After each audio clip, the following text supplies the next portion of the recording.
तो नमस्कार दोस्तों, स्वागत है आप लोगों का सही क्लास के यूट्यूब चैनल में। तो हम आप लोगों को रीजनिंग के साथ साथ हिंदी भी सीखते हुए चलेंगे हम लोग दोनों लोग, क्योंकि यूपी पुलिस का एग्जाम को देखते हुए हम लोग हिंदी और रीजनिंग साथ में सीखते हुए चलेंगे। ठीक है, तो आज से हम लोग को नया हिंदी का आज से हम लोग हिंदी का आगाज कर रहे हैं। तो हिंदी का पहला हमारा चैप्टर होगा जो हिंदी भाषा का विकास। हिंदी भाषा का विकास। ठीक है, देखते हैं हम लोग की हिंदी भाषा का विकास हुआ कहाँ से आखिर। ठीक है, तो हिंदी भाषा का, तो हम लोग जानते हैं हिंदी भाषा का यानी हिंदी की जो जननी यानी माँ, जिसको हम लोग बोलते हैं हिंदी भाषा की, वो है आपकी संस्कृत। वो आपकी संस्कृत भाषा है। हिंदी भाषा की जननी यानी माँ संस्कृत भाषा की है। ठीक है, हम सब भाषा का उपयोग करते क्या है, क्यों हम लोग भाषा का उपयोग इसलिए करते हैं कि जब हम अपनी बातों को किसी दूसरे को बोलना होता है या किसी दूसरे की बातों को हमें समझना होता है, तब हम लोग भाषा का उपयोग करते हैं। ठीक है, देखिए इसमें हिंदी भाषा का विकास कैसे हुआ था। हिंदी हिंदी भाषा की सबसे पहले जननी आपकी संस्कृत होती है। तो देखिए संस्कृत भाषा का आगाज कैसे हुआ था। देखिए सबसे पहले आपकी आई थी आदि भाषा। ये आदि भाषा क्या होता है। ठीक है, आदि भाषा से समझते हैं कि हमारे जो पूर्वज थे, आपके पूर्वज थे, यानी हम लोगों के पूर्वज सबसे पहले तो एक ही में है ना, जो मानव होते हैं। तो हम लोगों के जो पूर्वज थे सबसे पहले आपने आदि भाषा का प्रयोग किया होगा। आदि भाषा का प्रयोग एक होगा। भाषा का प्रयोग इसलिए किया होगा कि एक दूसरे से बातें करने के लिए, अपनी बातें उसको समझाने के लिए, उसकी बात अपने समझने के लिए भाषा का प्रयोग हुआ होगा। ठीक है, तो सबसे पहले आपकी आदि भाषा का विकास हुआ। ठीक है, आदि भाषा का विकास हुआ। उसके बाद आए क्या हुआ कि ये लोग, जो आपका भारत है, जो पृथ्वी है, भारत नहीं पृथ्वी है, तो पृथ्वी के अलग अन्य अन्य जगहों पर ये लोग गए। ठीक, अलग अलग जगहों पर ये लोग गए, तो अन्य अन्य भाषा का यानी अदर अदर भाषा का ये लोग विकास कर दिया। यानी पहले इसमें आप लोग आर्य भाषा सुना भी होगा आप लोग। आर्य भाषा का हमारे पूर्वजों ने विकास किया, आर्य भाषा। ठीक है, उसके बाद आपके आती है तुरानी भाषा। तुरानी भाषा, तो उसके बाद आती है आपकी सामी भाषा। ठीक है, सामी भाषा देखिए, सामी भाषा पहली, दूसरी और तीसरी। देखिए संस्कृत भाषा का, हिंदी भाषा का आपकी जो जननी होती है उसे संस्कृत भाषा कहते हैं। आपकी संस्कृत भाषा कहते हैं। ठीक है, तो ये देखते हैं कि संस्कृत भाषा का विकास कैसे हुआ। तो सबसे पहले आपका भाषा जो बोला गया था आपकी आदि भाषा थी। हमारे आदि मानव ने ये आदि भाषा का प्रयोग किया। उसके बाद क्या हुआ कि आदि मानव पृथ्वी के अनेक अनेक जगहों पर गए और वहां पर अलग अलग प्रकार की भाषा का विकास उन्होंने किया। तो सबसे पहले देखते हैं आर्य भाषा। ठीक है, और उसके बाद आपका पुरानी भाषा, उसके बाद साई भाषा। सबसे पहले देखते हैं आर्य भाषा। आर्य भाषा में आपका आता है अंग्रेजी भाषा। आर्य भाषा के अंतर्गत आती है अंग्रेजी भाषा, संस्कृत भाषा, फारसी भाषा। ठीक है, फारसी लिख ले दिया होगा वहां पे, तो फारसी भाषा। और उसके बाद आपका आता है लैटिन भाषा। एक आता है आपकी लैटिन भाषा। ठीक है, तो उसके बाद ये सब आर्य भाषा के अंतर्गत आती है अंग्रेजी, संस्कृत, फारसी और आपकी लैटिन भाषा। ठीक है, आर्य भाषा के अंतर्गत आती है। आपकी दूसरी होती है पुरानी भाषा। पुरानी भाषा के अंतर्गत आपकी आती है चीनी भाषा, चीनी भाषा, जापानी भाषा, और एक आपकी आती है द्रविड़ी भाषा। द्रविड़ी, ठीक है, द्रविड़ी भाषा आपकी दक्षिण भारत की भाषा है। इसको हम जब भारत का भाषा परिवार और लिपि पढ़ाएंगे तो उसका बताएंगे द्रविड़ी परिवार क्या होता है। तो द्रविड़ी भाषा आपकी होती है तेलुगु, कन्नड़, मलयालम, ये आपकी दक्षिण भारत की भाषा है। ठीक है, अब एक आपके बच बच गया आपका ये असमी भाषा। असमी भाषा का अंतर्गत आपकी भाषा आती है अरबी, अरबी और हफ्सी एक भाषा होती है, हफ्सी। हफ्सी भाषा इसके आती है आपकी सामी भाषा के अंतर्गत। तो हम लोग इन सब को नहीं, केवल हम किसी को देखेंगे नहीं, हम लोग केवल संस्कृत से मतलब इसमें। ठीक है, इन सब को छोड़ दो, ये अगली भाषा यूज करें। ठीक है, तो देखेंगे हम लोग इसमें केवल संस्कृत भाषा। ठीक है, लेकिन आपको ना देखते हैं संस्कृत भाषा। तो सबसे पहले हिंदी से भी पहले संस्कृत से भी पहले आपकी आई थी आदि भाषा। आदि भाषा, आदि भाषा से आपका आया था संस्कृत भाषा। संस्कृत आया था। संस्कृत के बाद आपकी आई थी पाली। पाली के बाद आपका आया था प्राकृतिक, प्राकृत भाषा। उसके बाद आपका आया था अपभ्रंश। अपभ्रंश, अपभ्रंश के बाद आपका आया था अवहट्ट। उसके बाद आपका हिंदी का आगाज हुआ था, हिंदी भाषा का आगाज हुआ था, ठीक है। तो देखते हैं आपकी आदि भाषा को हम लोग देख लिए, ठीक है। उसके बाद हम लोग देखते हैं संस्कृत भाषा। संस्कृत भाषा क्या है आप लोगों की, सबसे पहले जो है हिंदी की जो माता जननी होती है संस्कृत भाषा होती है। तो संस्कृत भाषा के अंदर दो भाषा होती है, एक है आपकी वैदिक संस्कृत, एक होती है आपकी वैदिक संस्कृत, और दूसरी होती है आपकी आपकी लौकिक संस्कृत। दूसरी होती है आपकी लौकिक संस्कृत। तो पहली संस्कृत आपकी वैदिक संस्कृत है। तो वैदिक संस्कृत के अंतर्गत ही आपकी वेदों की रचना हुई है, यानी वेद ऋग्वेद, सामवेद,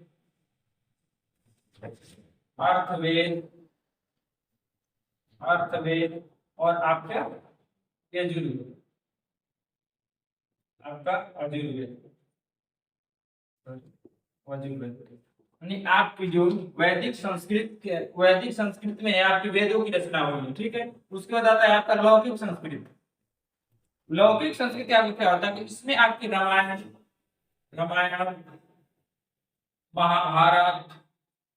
महाभारत और महाकवि कालिदास की जो रचनाएं हैं,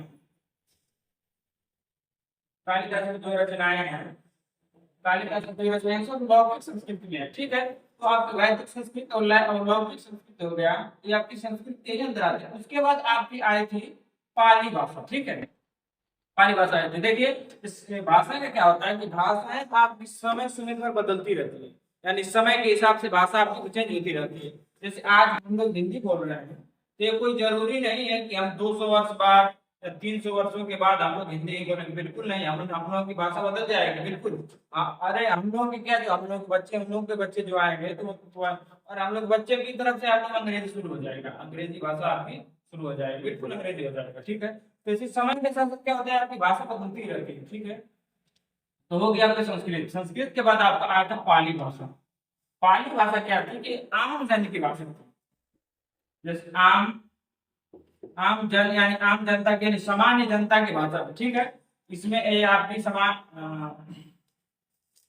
आम जन की भाषा थी पाली भाषा। इसमें आपका बौद्ध धर्म के जितने भी साहित्य हैं उनकी रचनाएं या प्रचार प्रसार जो भी हुआ है आपकी पाली भाषा में हुआ है। पाली भाषा में इसलिए हुआ है कि पाली भाषा आपकी आम जनता की भाषा थी, आम जन की भाषा थी। इसमें क्या हुआ कि ज्यादा से ज्यादा आप धर्मों का प्रचार किया गया उस समय, इसीलिए पाली भाषा को ज्यादा यूज किया गया, ठीक है। ये हो गया आपकी पाली भाषा, ठीक है। और अगली भाषा हम देखते हैं प्राकृतिक। प्राकृतिक भाषा क्या है कि आपकी प्राकृतिक भाषा जो बिना नियम और बिना रूल या बिना व्याकरण के जो बोली जाती है वो आपकी प्राकृतिक भाषा हो गई, ठीक है। तो प्राकृतिक भाषा जो है आपकी बिना नियम और बिना किसी व्याकरण के जो के बोली जाती है वो हो गई आपकी प्राकृतिक भाषा, ठीक है। प्राकृतिक भाषा। उसके बाद आता है आपका अपभ्रंश। देखिए अपभ्रंश क्या है कि प्राकृतिक भाषा का ही बदलता हुआ रूप है। प्राकृत भाषा का बदलता हुआ रूप है, ठीक है। रूप है, ठीक है। यानी प्राकृतिक भाषा का बदलता हुआ रूप है आपका अपभ्रंश, ठीक है। देखिए अपभ्रंश क्या होता है, अपभ्रंश हम देखते हैं अपभ्रंश क्या होता है, ठीक है। अपभ्रंश आपका जो होता है भाषाओं का समूह होता है, ठीक है। कई सारी भाषाएं मिलकर एक अपभ्रंश बनाती हैं, ठीक है। अपभ्रंश होता है भाषाओं का समूह होता है। अपभ्रंश आपके 28 प्रकार के होते हैं, लेकिन इसमें हम कुछ महत्वपूर्ण जो अपभ्रंश है उन्हीं के बारे में जानेंगे। जैसे पहला आपका अपभ्रंश हो गया शोर सैनिक अपभ्रंश, दूसरा हो गया खस अपभ्रंश, अपभ्रंश, ठीक है, खस अपभ्रंश। तीसरा हो गया मगधी अपभ्रंश। चौथा हो गया अर्धमगधी अपभ्रंश,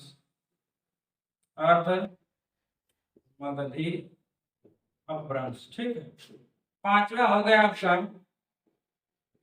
महाराष्ट्री,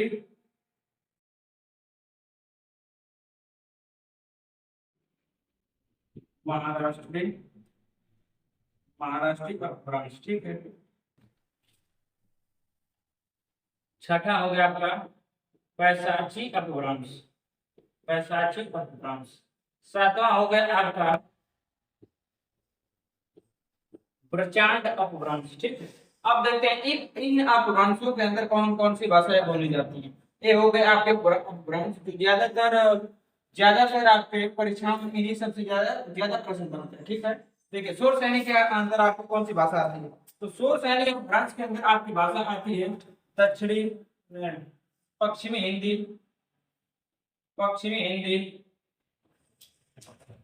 ठीक है, आपकी गुजराती, गुजराती, राजस्थानी, राजस्थानी भाषा आपकी आती है सुर सैनिक ब्रांच के अंदर। खस अपभ्रंश के अंदर आपकी आती है पहाड़ी, पहाड़ी हिंदी, पहाड़ी हिंदी आपकी आती है खस अपभ्रंश के अंदर। ठीक है, बोलेंगे कि जो आपका अपभ्रंश होता है वो कई सारी भाषाओं का समूह होता है, कई सारी भाषाओं का समूह आपका होता है अपभ्रंश।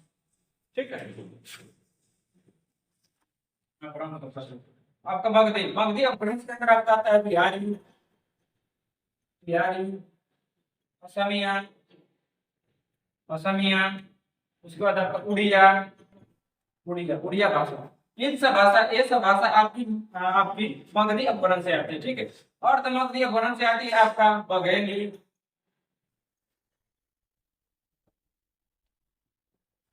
बघेली भाषा,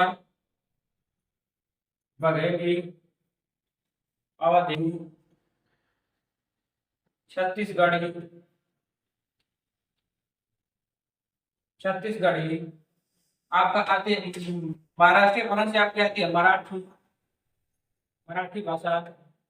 पैशाची अपभ्रंश से आपकी आती है सिंधी भाषा, नहीं सॉरी, पैशाची अपभ्रंश से आपकी आती है पंजाबी, पंजाबी। और एक भाषा आपकी होती है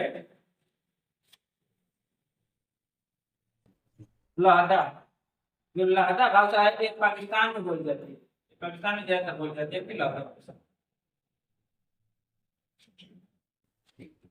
प्रचारी, प्रचार, प्रचार आपका अपभ्रंश के अंदर आता है आपका भाषा आती है आपकी सिंधी। ठीक है, तो एक बार देखिए इसको, अपभ्रंश क्या है, अपभ्रंश आपकी प्राकृतिक भाषा का बदलता हुआ रूप आपका अपभ्रंश है। और अपभ्रंश आपका कई भाषाओं का जो समूह होता है उसे हम लोग अपभ्रंश कहते हैं। ठीक है, तो आपका पहला अपभ्रंश है, इसमें तो कुल 28 अपभ्रंश होते हैं। ठीक है, लेकिन 28 अपभ्रंश में 7 अपभ्रंश को पढ़ रहे हैं जो आपको मुख्य इंपोर्टेंट है, जो ज्यादातर आपकी परीक्षा में क्वेश्चन इन्हीं से बनते हैं। ठीक है, तो देखिए पहला आपका अपभ्रंश सुर सैनिक अपभ्रंश, इसमें आपके आते हैं पश्चिमी हिंदी, मराठी, अरे सॉरी गुजराती, राजस्थानी। अब आता है आपका खस अपभ्रंश, खस अपभ्रंश के अंदर आपकी आती है पहाड़ी हिंदी कहलाती है। ठीक है, और एक आता है मगधी, मगधी अपभ्रंश, इसके अंदर आता है आपका बिहारी, असमिया भाषा, उड़िया भाषा, बिहारी भाषा।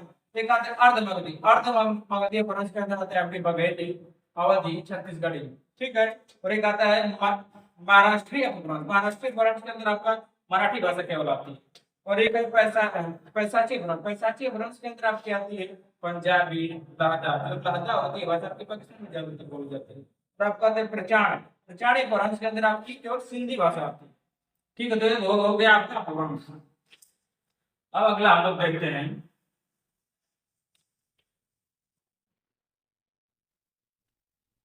अगला हम लोग देखते हैं अवहट्ट। अवहट्ट क्या होता है, अवहट्ट पहला विवरण हम लोग देखे, पहला इसका विवरण देखा कि पहला इसका विवरण देखा गया आपकी विद्यापति, कवि विद्यापति, कवि विद्यापति के कीर्ति लता, कीर्ति लता रचना के अंदर, कीर्ति लता रचना के अंदर आपका अवहट्ट भाषा का विवरण देखा गया था। ठीक है, इसमें अवहट्ट क्या, अवहट्ट भाषा आपकी आधुनिक, आधुनिक भारत की भाषा है, आधुनिक भारत की भाषा का अवहट्ट भाषा, आधुनिक भारत की भाषा आपकी अवट्य भाषा, ठीक है। और अवट्य भाषा के बाद आपका आता है हिंदी भाषा। हिंदी भाषा, उसके बाद आपका आता है हिंदी, ठीक है। हिंदी आधुनिक भारत के आधुनिक भारत के आधुनिक आधुनिक हिंदी के सॉरी आधुनिक हिंदी के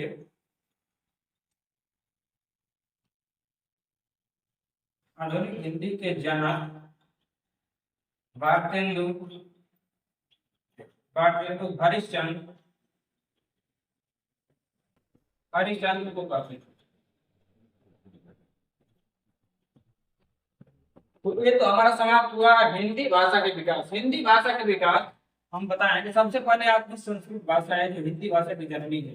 तो संस्कृत भाषा आपका आदि भाषा के अंदर से आया था। आदि भाषा के बाद आपका आया था संस्कृत भाषा। संस्कृत भाषा के पाली भाषा, पाली के प्राकृत आया था, प्राकृत अपभ्रंश से आता है, अपभ्रंश के बाद अवट्य आया था, अवट्य के बाद आया था आपका हिंदी भाषा, ठीक है। तो जैसे बोल दिया कि हिंदी भाषा की जननी आपकी संस्कृत है, ठीक है। तो हिंदी भाषा की नहीं जननी केवल संस्कृति। हिंदी भाषा का विकास का ये चैप्टर समाप्त हुआ और अगली कक्षा में हम लोग पढ़ेंगे कि लिपि क्या होती है, लिपि क्या होती है, लिपि के बारे में पढ़ेंगे और भाषा प्रयोग क्या होता है, भाषा प्रयोग के बारे में पढ़ेंगे अगली क्लास में। ये हमारा समाप्त हुआ चैप्टर।